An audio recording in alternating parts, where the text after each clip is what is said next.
thank you so much for doing this. I really appreciate it. I was really keen to get you on because I love your approach to hacking life and hacking fitness and hacking sex, etc. You're a big fan of Tim Ferriss and the 80-20 analysis and things like that. But for people who don't maybe know who you are, could you just give just a quick intro about who you are and why you're so well known?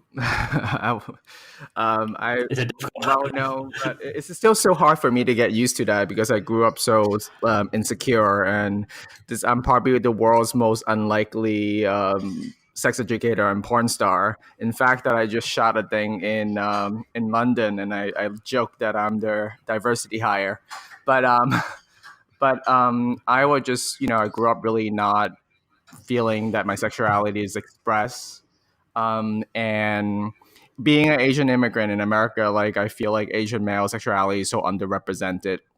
But I've always been a very sexual person, so I decided if I get really fit, then I would become girls would like me more. But as I got more fit and talking to more girls, I still have a lot of internal insecurity that I wanted to overcome. So I decided to maybe I could hack my sex life like I did with my fitness life. So I decided to do that, and one thing led to the other. I found a sex positive community. I went to some sex parties and I started to nerd out on this stuff, and I became a sex educator because I was really passionate about how do you improve that part of your life. And my message seems to really appeal to a lot of people. And I also, in that process, I also co-founded a sex positive intentional community in Brooklyn, and that picked up a lot of press as well. So all of them together kind of help me become, the things that I'm currently doing with my career.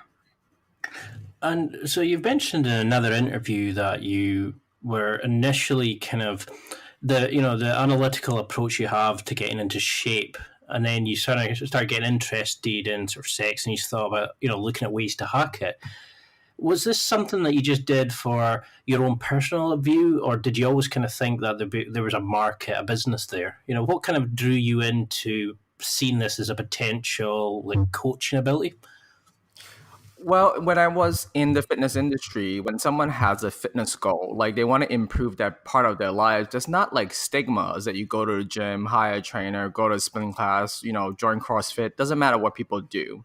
But when it comes to sexuality, not only that it's really hard to find a good sex education that is explicit to the point and useful. Mm-hmm. On top of it, there's a whole stigma about learning. So if you have to learn about sex, then there's something wrong with you or you're not good. And then we have this really bad myth about sex, that sex is supposed to be this innate talent that you have. So either you're born really you're good, or you are just that terrible at it. There's no way to improve it. And we have this overemphasis on just your penis size and how hard you could, how long you could stay hard, and how long you could last, that determines what makes a good lover. And in fact, that those things are creating a huge orgasm gap for women. So women are not satisfied with the sex they're having with most straight men.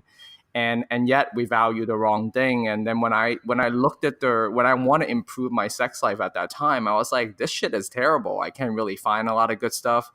Because of my dyslexia, reading is very difficult. So it's really hard to translate books like, She Comes First into practical practice.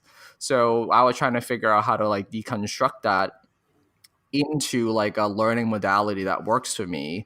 And ironically, when I got introduced to the whole sex party scene, watching people have sex live was the best way that I could have learned. And I was like, maybe I could start doing that. And that's how the whole sort of the desire for sex ed became a passion.